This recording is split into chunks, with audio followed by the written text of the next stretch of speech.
সবাইকে জানাই রথযাত্রার অনেক অনেক শুভেচ্ছা। আজ রথ, আর আমরা আজকে যাচ্ছি মেছেদার ইস্কন মন্দিরে রথ দেখব বলে। এই যে বলতে বলতে চলে এসেছি, আমাদের আসতে অনেকটাই সন্ধে হয়ে গিয়েছিল, আর এতটাই ভিড় ভালো করে রথের ভিডিও ক্লিপ নিতে পারিনি। এই দূর থেকেই তোমাদেরকে দর্শন করাচ্ছি। দেখো এই যে ওইখানে মন্দিরে একদম সামনে দাঁড়িয়ে আছে রথটা, এখান থেকে অতটা ভালো করে দেখা যাচ্ছে না। আর মেছেদাতে প্রচণ্ড বড় মেলা হয়, কিন্তু বৃষ্টির কারণে এতটাই কাদা হয়ে যায় যে মানে ঠিকমতো হাঁটাও যায় না, খুব ভয়ে ভয়ে পা ফেলতে হয়। আর এখানে অনেক ধরনের অনেক রকমের দোকান থাকে আর প্রচুর ভিড়ও হয়। পাতালি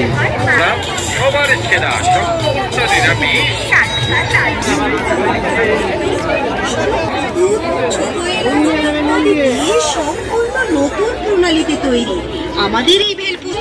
আর এই দেখো এখানে একটা ভোলে বাবার মন্দিরও রয়েছে, আর এখানে দেখো কত জামা কাপড়ের দোকান, কিন্তু এত এখানটায় কাদা যে লোকজন ঠিকমতো আসতে পারছে না।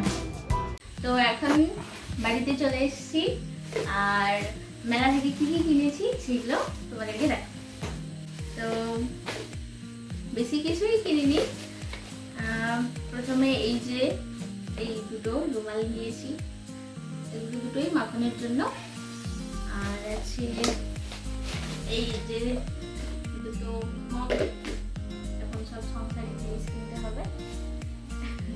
আর হচ্ছে আছে একটা ছাঁকনি, আর আমার জন্য এবার হচ্ছে নিয়েছি ক্লিপ, এই একটা ঠাকুর আছে, আচ্ছা আগে দেখাই, এই একটা টিপের পাতা, আর একটা এই চিঠির মালাটা নিয়েছি, দেখি খুলে এখনো দেখিনি।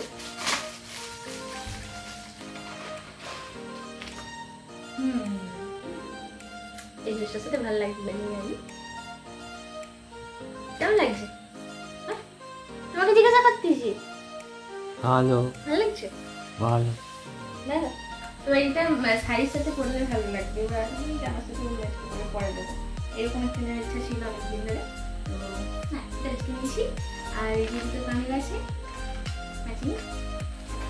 আর নিয়েছি একটা এই যে পঞ্চতত্ত্ব ভগবানের একটা ফটো, এরকম ফটো ছিল না পঞ্চতত্ত্ব ভগবান, তো ছোট দেখ।